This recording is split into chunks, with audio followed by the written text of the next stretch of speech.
meeting is a meeting of the Board of Education in public for the purpose of conducting the school district's business. It is not to be considered a public community meeting. Public participation is governed by Board Bylaw 0169.1, public participation at board meetings. With that, we will have the roll call. Mr. Simons? Present. Mrs. Kessler? Here. Mrs. Cleveland? Here. Mrs. Moore? Here. Mrs. Ely? Here.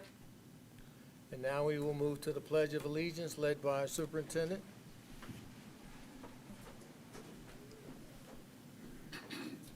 I pledge allegiance to the flag of the United States of America and to the republic for which it stands, one nation, under God, indivisible, with liberty and justice for all. Thank you, Mr. Card. Thank you. Thank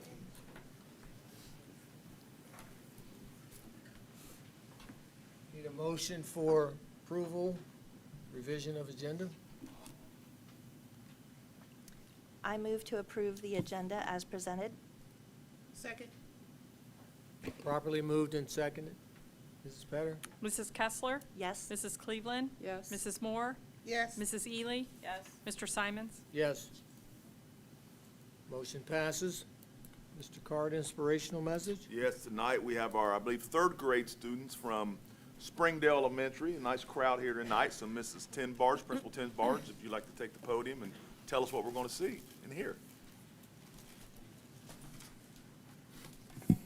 Good evening. We're going to use our inspirational message this evening to honor our veterans. Our third grade students will perform a patriotic song as a tribute to our local veterans and their sacrifices. We also have our newly elected student council officers here with their sponsors, Mrs. McDonald and Mrs. Farwell, and they're going to present various school-wide initiatives designed to express gratitude to our veterans and to support them and their families.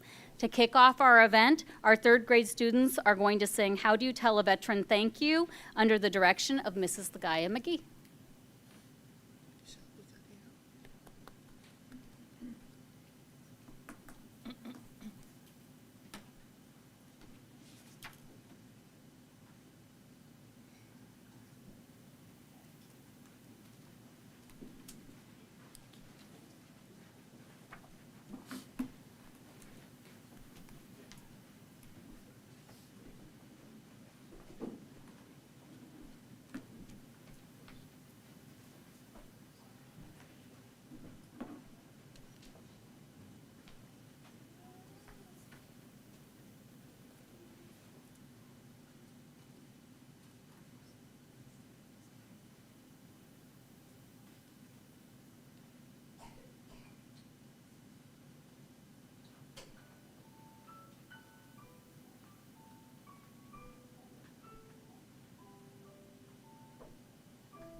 evening.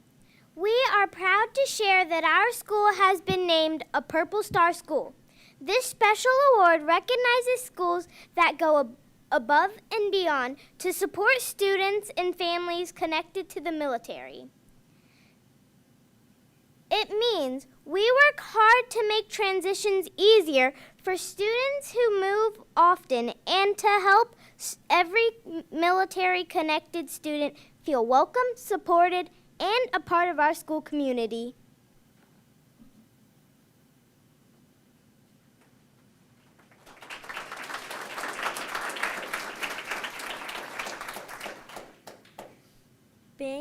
Being a Purple Star School is all about support, connection, and community.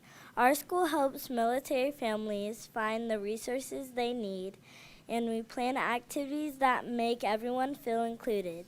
Each year we celebrate Veterans Day and Purple Star Spirit Week, where students and staff participate in dress-up days, assemblies, and special projects to honor and thank those who serve our country.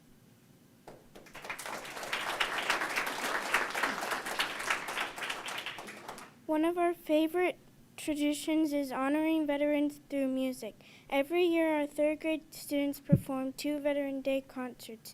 The first is at City of Springdale Veteran Day ceremony on November 11th, and the second is here at Springdale Elementary on November 13th for our families. These concerts are a wonderful way to show our gratitude and respect to veterans through song and performance.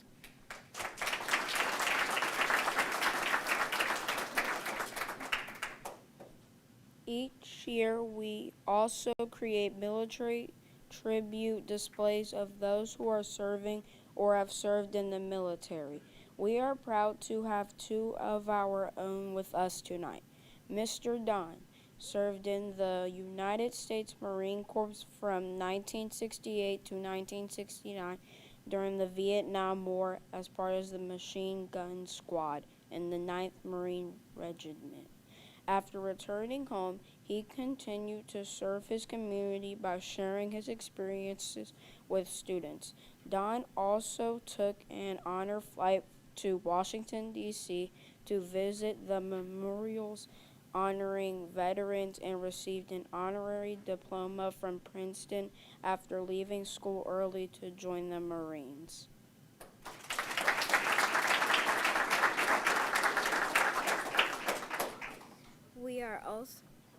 We are also proud to recognize Miss Kuhn, who served for 11 years in the United States Air Force as a member of the security forces. She deployed to Iraq, Afghanistan, and Bahrain, leading patrols, responding to rocket attacks, and supporting humanitarian missions to help local children. While stationed in Florida, she worked with the Secret Service to provide security for Presidents George W. Bush and Barack Obama. Her dedication earned her multiple honors, including the Sharp Award, congressional recognition, and the NATO and Afghanistan campaign medals. Together, Mr. Don and Ms. Kuhn represent the true spirit of service and sacrifice. Their stories remind us why being a Purple Star School is so meaningful. We are proud to honor our veterans, support military families, and show our gratitude to all who serve. Thank you for letting us share this special recognition with you tonight.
Okay, moving on to item number 2, section 2, proclamation. Yes. Mr. Card. Yeah, before I read the proclamation, I do want to say that 9 of our 11 schools are Purple Star schools. The 2 that aren't are in process of becoming Purple Star schools, and we have 2 that are getting renewal. So it's going to be all across the district here soon, so we're very, very proud of that. The board wishes to proclaim the following. Whereas the willingness of America's veterans to serve their country has earned them our lasting gratitude, and whereas we recognize the valor and sacrifice of our veterans who have fought to protect the democratic ideals that are the foundation of our country, and whereas our veterans have helped bring freedom to countries around the world, and whereas a free nation and people liberated by American troops are grateful for the long, distinguished line of American veterans who have come to their aid, and whereas, in the words of Dwight D. Eisenhower, let us solemnly remember the sacrifices of all those who fought so valiantly on the seas, in the air, and on our foreign shores to preserve our heritage of freedom. And let us not reconsecrate ourselves to the task of promoting and enduring peace, so that their efforts shall have not been in vain. And whereas America must never forget your sacrifices. Now therefore be it proclaimed that the Princeton City Schools recognize the valor and sacrifice of all veterans, including those who reside in the Princeton communities and those that are employed, and extend to them our deepest gratitude for protecting our freedoms.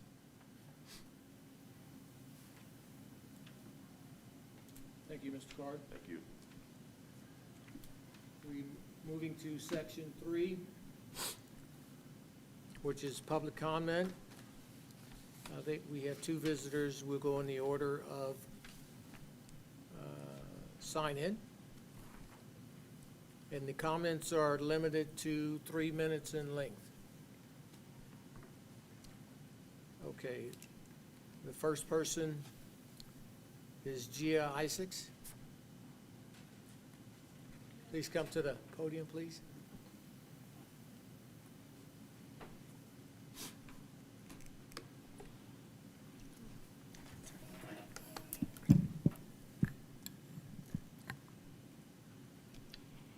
Good evening, members of the board. My name is Gia Isaacs, and I am the parent of Braden Williams, a student at Princeton City Middle School located in Princeton City School District.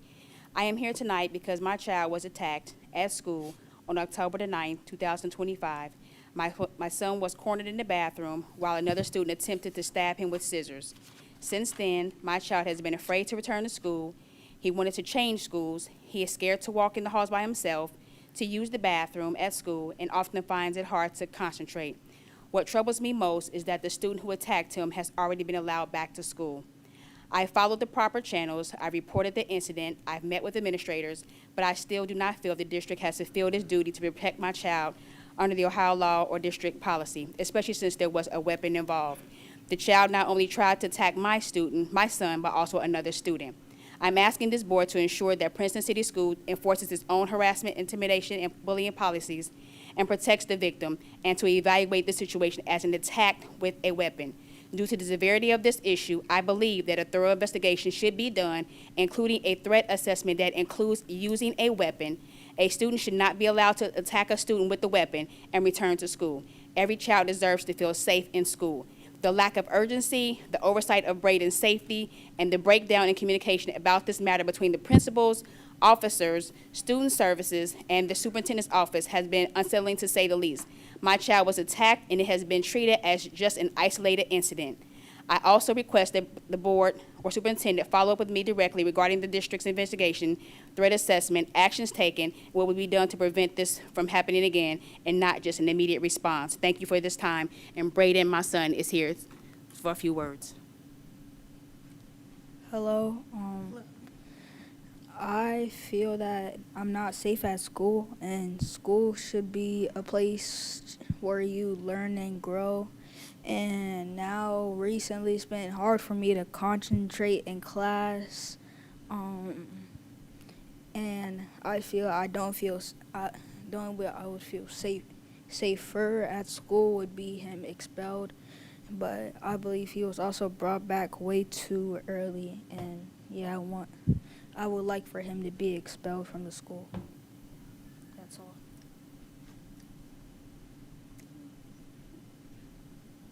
Do we sit down now? Are there any questions? That's the end of it.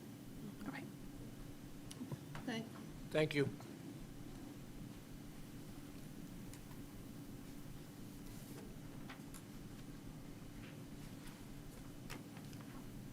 Next visitor is Angela Solomon.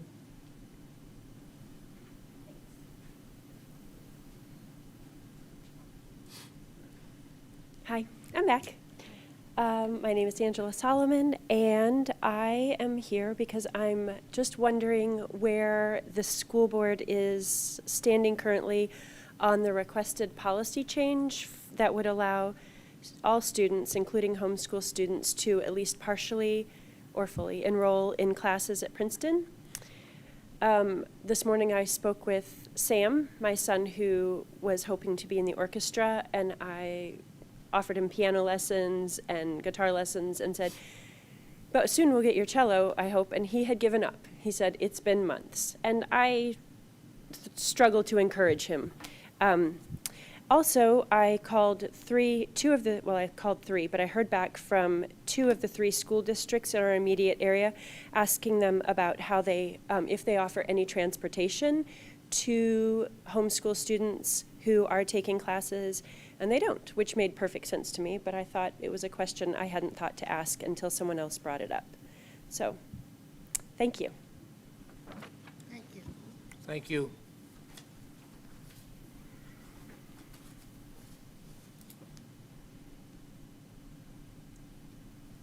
Mr. Card, any comments on 3B?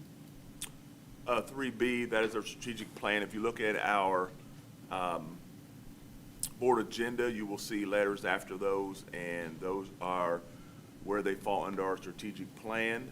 And then you can go, if you click on 3B, you will see where to go to on our website to get more in-depth knowledge of the strategic plan. So we will have those on there moving forward for people to see those things that we are following, and everything we do falls back to our strategic plan. Okay. Section 4, executive session. Need a motion? I move to enter executive session for the purpose of discussion under sections 121.22G1 to consider the employment and compensation of a public employee of the Ohio Revised Code. Second.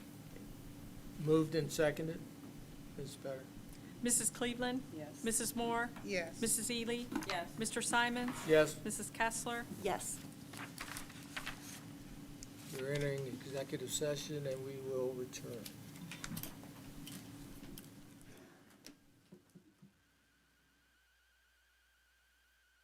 We're moving to section 5, which is the consent agenda. I need a motion for approval.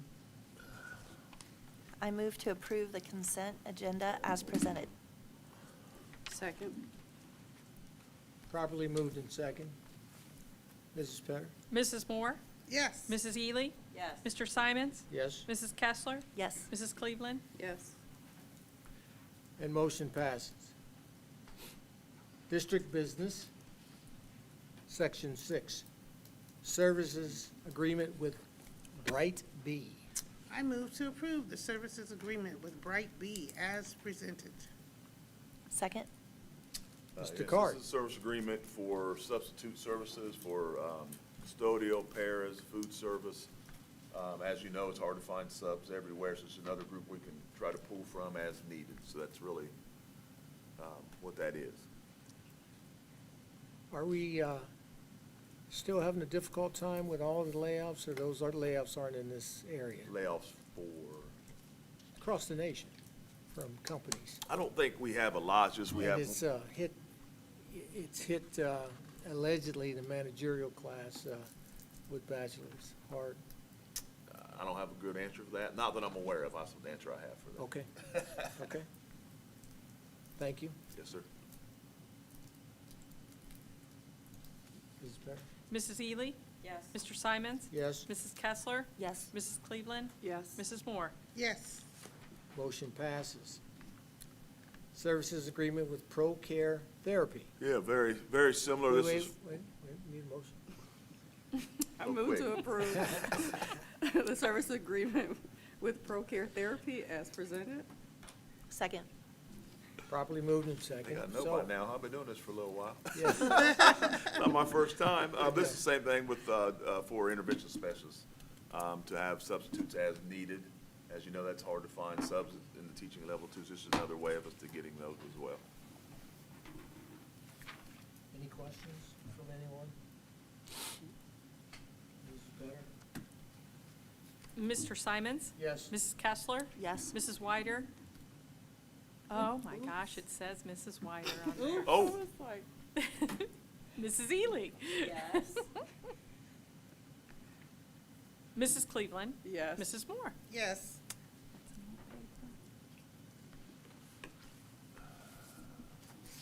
Motion passes. Even though, did you get my vote on that? Yeah, Yes. Okay, I heard it. You were first. thank you. Now we move to the discussion piece, section 7. Board policy update, first reading. Yep, my turn. This just talks about the personal communication devices. As you know, we have to be, as of January 1, phones need to be put away and off during the school day. And this just talks about that, some of the adjustments there, some of the things you'll see. Principal has some leeway there. If it's 504 IEP, emergency situations, there's some things you can do. Teachers have a little wiggle room. However, I will say, I know personally, talked to the Lieutenant Governor who was here. He was here in May. We had a very strong conversation about this policy, about the new law. And the governor's intent on this was that phones are away and turned off, and because he felt like it's a distraction. As you've heard me say before, we had a process in place this year. It was well, but we also have a law to follow now, so we're planning on following that. So you can read through that, and if you have any questions there, you can let me know. One question I do have is the part about using the phone as an instrument of learning during class time. That's the wiggle room with the staff, but I would say we have Chromebooks, so most of that can be done on there. That could be done with the phone. So it says there's a little wiggle room. If you look at, there's a line here. Except for teacher, administrator, IEP, or 504 plan, students are prohibited using the PCDs to capture, record, and do things of that nature. They shouldn't have a mouse. It shouldn't be done anyways, unless they're told by the adult. We are going to be very vigilant on they should be put away and turned off, because that's what the intent of the law is.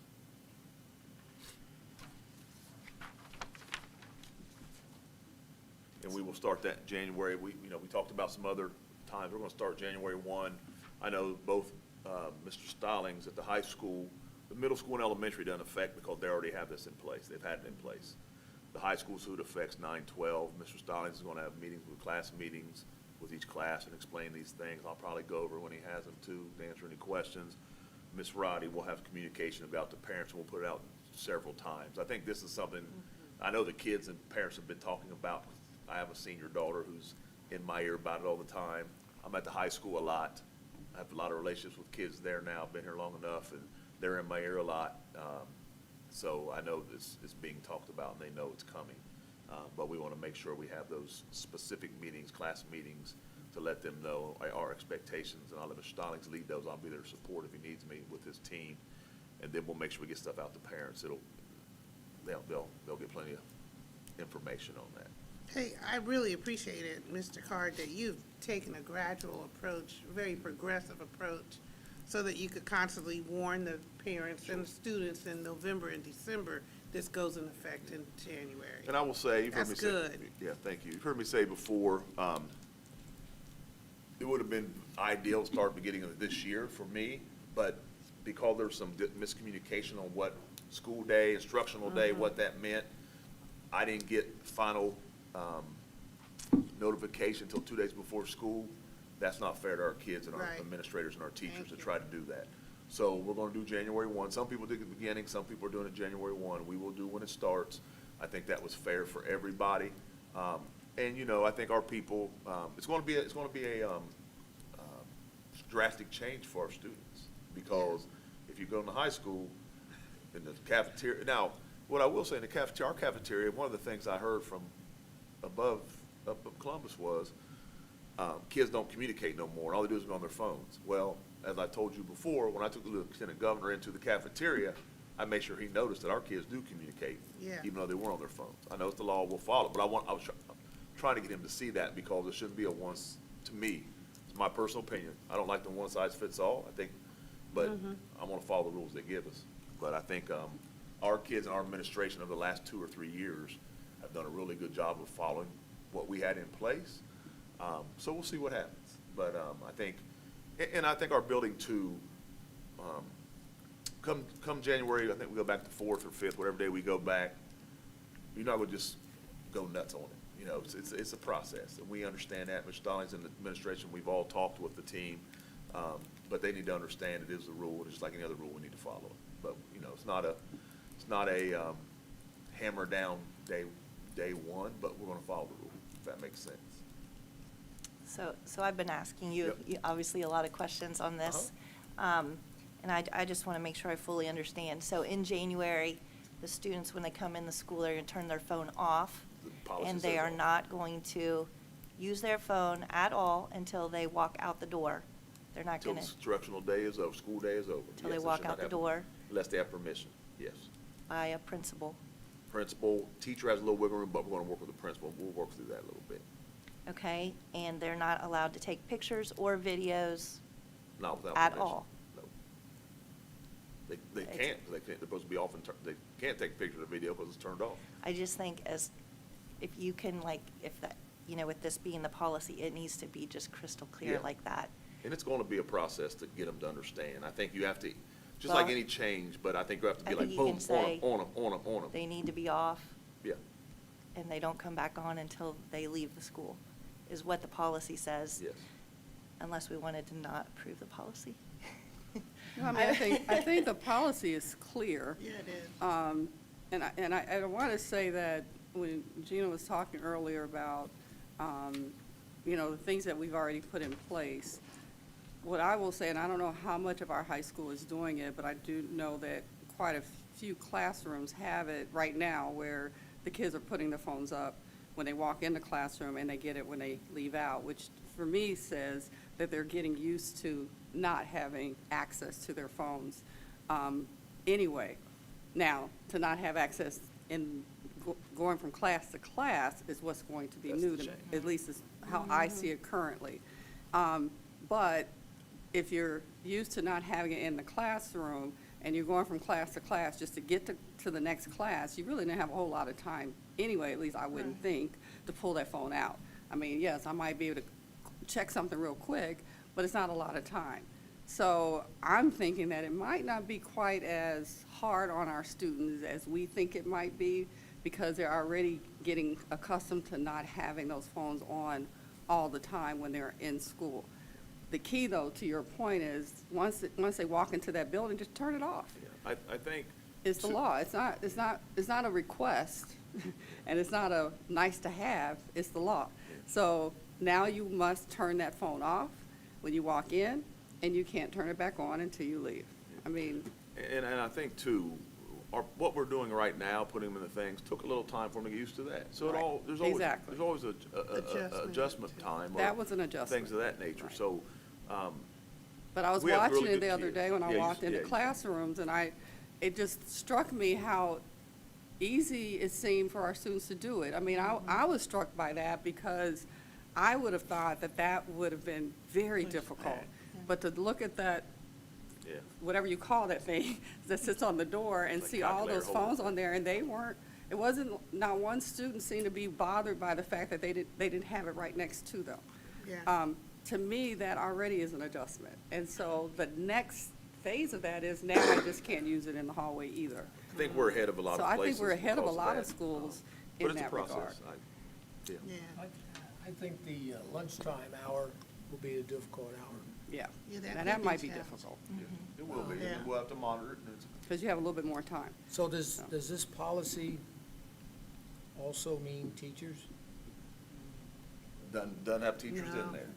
I think we need to be, good stewards, and, you know, something I always, you know, I posted something the other day, kids hear what you say, but they see what you do. Yeah. So we have to be good stewards of that. I mean, the teachers, there is some, a little bit different when you're an adult and you're a teacher, but I think we gotta be good stewards of that. Same way where, you know, you've heard me say before, as a 56-year-old man, it's very hard for me, if my phone buzzes in my pocket, not to pull it out Yeah. in a meeting, things of that nature. And I was telling Miss Ely earlier, you know, my phone rang earlier when we were watching the thing. I thought, okay. If it was my wife, she knows I'm at a board meeting, I know something's going on, she's calling me at a board meeting, so I'll probably look and get it. If it's my mother, she doesn't know I'm at a board meeting, but if it's my mom, I'm always gonna answer because it's my mom. But besides that, I turn it off and say, check it later. It wasn't either one of those people, so I didn't answer. Yeah. So I understand it can be difficult, but that's what we're used to.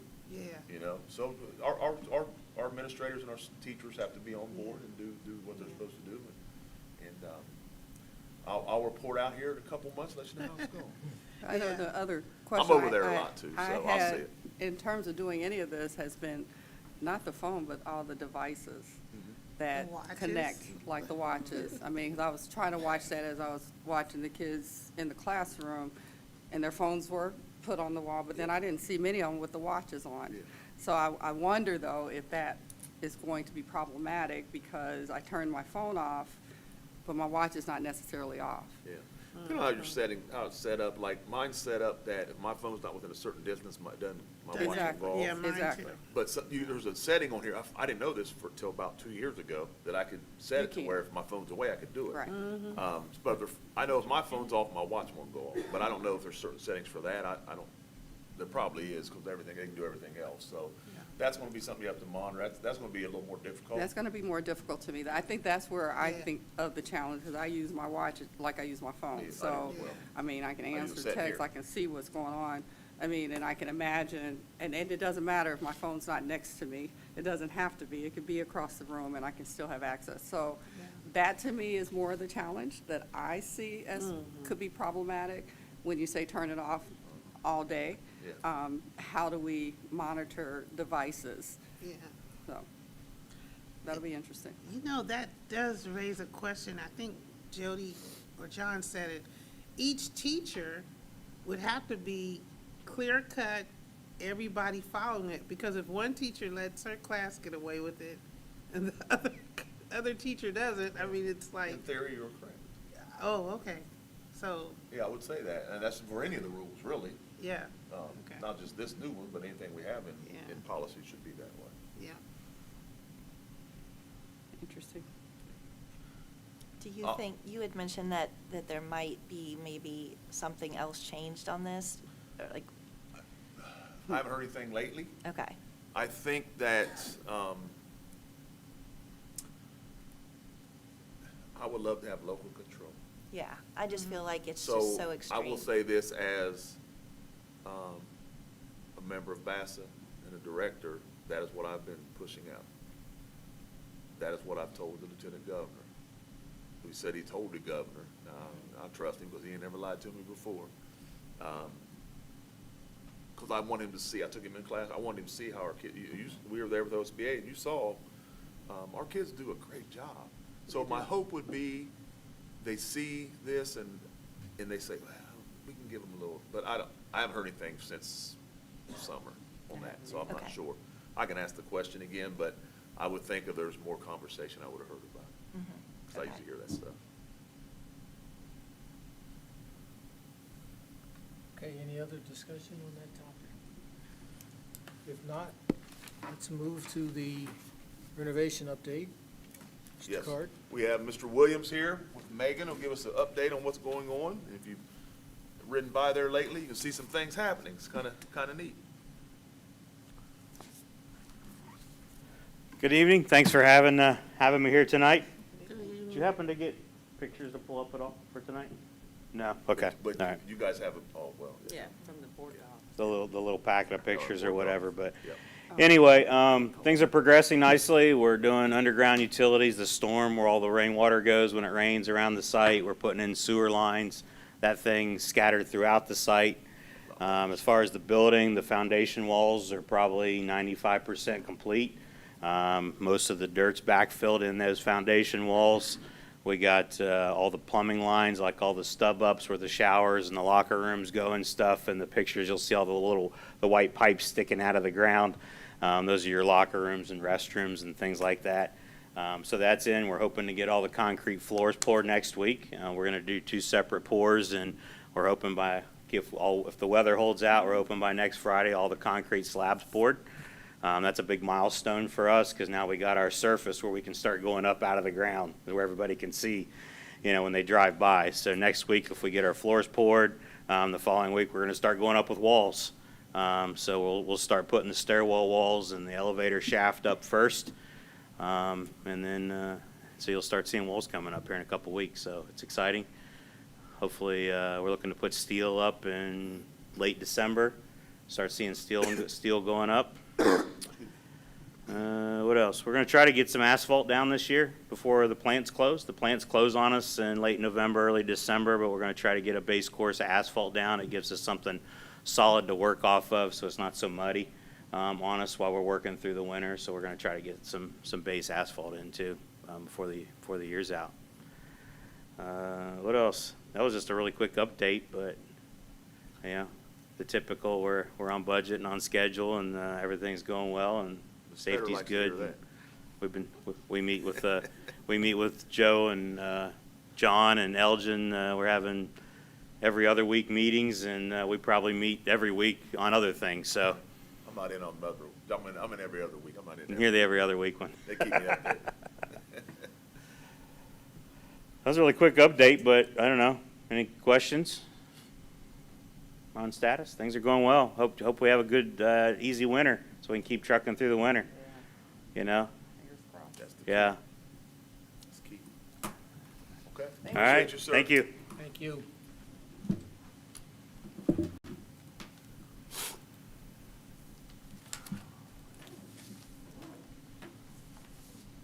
Part B, reports. Treasurer's report. I have nothing to report. I feel like I just saw you guys. Did you say? Did she say nothing? What? Thank you. Okay then. I have a bunch. Before she Well, changes not her mind, we'll move on to the superintendent's report. Yeah. Well, we have quite a few things with Veterans Day coming up. We have a lot going on, so I wanted really quick, Wednesday night here, the 5th, this Wednesday at 7 p.m. Our Veterans Program will be at Viking Village, so if you're able to come out for that, it's really always a fun evening. We have a lot, and there's a lot of other small, I know, Springdale and Sharonville are having on November 11th. Lincoln Heights is having something on November 10th. Something that's kind of neat that you may not know, Hamilton County Veterans Service Commission is holding a Cold War Veterans Recognition and Appreciation Ceremony at the Berlin Wall exit. That is November 11th at, I think, 10:30 or some donuts, something, 11:30 the program starts, and our NJ ROTC gets to do the colors. So that's going to be pretty cool that they go down to it's at the Freedom Center down there. So that's going to be a pretty neat thing that, hopefully Miss Roddy will drive me down there. We have about, she knows I don't like driving downtown. I'm a country guy. But we have, so all these programs coming up that are kind of, to honor our veterans, as we had the program with Springdale here tonight. They'll be singing at their program coming up and a lot of things. Something else we'll get to you, the school-based health center ribbon cutting for the dental center. As you saw some of the stuff going on about the dental center at the school-based health center will be Friday, November 14th at 1:30. So I'll get you an invite on that as well. I think Dr. Falvall sent us one, sent everybody one. We talked about that earlier, so it's kind of a good thing, and you've seen some of that go out. We also have the HBCU College and Career Fair Saturday, November 15th from 9 to 1. So that'll be out at Matthews and Viking Village area. HBCU's there. You can go about college and career and different things there. We had it last year. It was a pretty nice event. There is also a welcome home parade for Miss Kelsey Mitchell, Princeton Zone, November 15th at 3, a parade in Woodlawn. So you've seen those flyers all over the place, and Kelsey made us very, very proud. She's made us proud for a long time, but this year with the Indiana Fever and her leading that team and being a first-team All-NBA, I believe she was first-team All-NBA, which is kind of neat. She was unbelievable when she was here and at Ohio State and now in the WNBA. So that's something that is a local interest. I will say something I mentioned to the board before.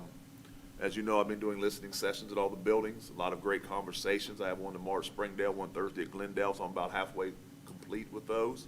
Also doing some stay interviews. We talked about talking to some of our staff about where you at Princeton, how long you've been at Princeton, why have you stayed at Princeton. It's been really, I've been at 5 or 6 of those so far. I have the rest of the building scheduled, so I have maybe one tomorrow. Yeah, tomorrow afternoon I have one. I had to reschedule some stuff we had last week. And then I have a couple on Wednesday, and I have one on Friday. So just getting, for me, it's good to hear from the staff, but it's also good to be in the building and sit down. Because I learned, talked to a young lady at Evendale the other day. I'd never really talked to her. And she's been teaching for a while. She told me about her background from Kentucky, and I'm from country. We talking about that. And she used to coach, and her daughter plays softball. We had a really good conversation. So it's allowed me to build some relationships with some staff that I never get that opportunity to do. So I had a really good conversation this morning, too, at 8, being on first thing in the morning, usually or at the end of the day, where they're playing. So those have been really good. So what I will do, when I get a whole bunch, I will put some stuff together and I'll share out to you probably in the spring sometime when I get everybody, at least one. Well, when I get one round done for all the buildings in our departments, then I'll share that out, then I'll get the second one done. I'm trying to do all the buildings, one person a month from each building, and then I'll get the departments as well. I haven't got those scheduled yet. I got to work on those. So those have been really interesting and really enjoyable for me. It gets me in the buildings, gets me to talk to people. We get to learn about some of our staff, which I never maybe would get to talk to without that. So that was a great idea, and I really like that. Fall sports have come to an end, except we have a big game Friday night. Our football team in the second round of the playoffs, we had a bye last week, so we all got to pass out Halloween candy. But now we're back at it. We're going to play Winton Woods. That will be Friday night at Fairfield Stadium, 7 p.m. I do want to remind everybody, passes do not work. GMC passes, Princeton passes, those do not work because it's an OHSAA, so the passes don't work. You have to get a ticket. It is $5 for parking, so be ready for that. It's $5. Tickets are $12 for adults, $5 for students. You go to OHSAA.org to get that. There's some stuff on the website and everywhere you can find that at bikenation.org to order those. It's kind of an exciting game. A lot of emotion in this one, and so hopefully our guys are going to be ready. Talked to a couple of the coaches this weekend, and I'm an old football coach, so I get a little fired up for that kind of stuff. So we're excited about that. Fairfield, thank you to Fairfield for letting us use the facilities, and we'll see what happens there. So if you can make it, great. It is the Spectrum Live Game of the Week, so if you have Spectrum, it's live on TV, or you can watch it on our website as well, like we normally do. So those are some really, really good things. Finish up with the fall. The fall athletic signing day is November 12th at 3 p.m. So be ready for that. And then the last thing I have, the fall play is November 14th and 15th, which is next weekend, 7 p.m. And I was like, I didn't know what it was called. I guess it's called Poisoned in the Garden. And what I found out today, I didn't know this, is it is student-led. There's 4 student directors. So Dr. Casey's kind of stepping back and letting them roll. So I'm kind of interested to see that because, hopefully we're playing on Friday night, so I'll have to go Saturday. But so that means we won this Friday. But we will be playing. How about that? I'm going to talk it into existence. So that's kind of a neat thing where it's for student directors, and we talk about student voice, and we talk about that.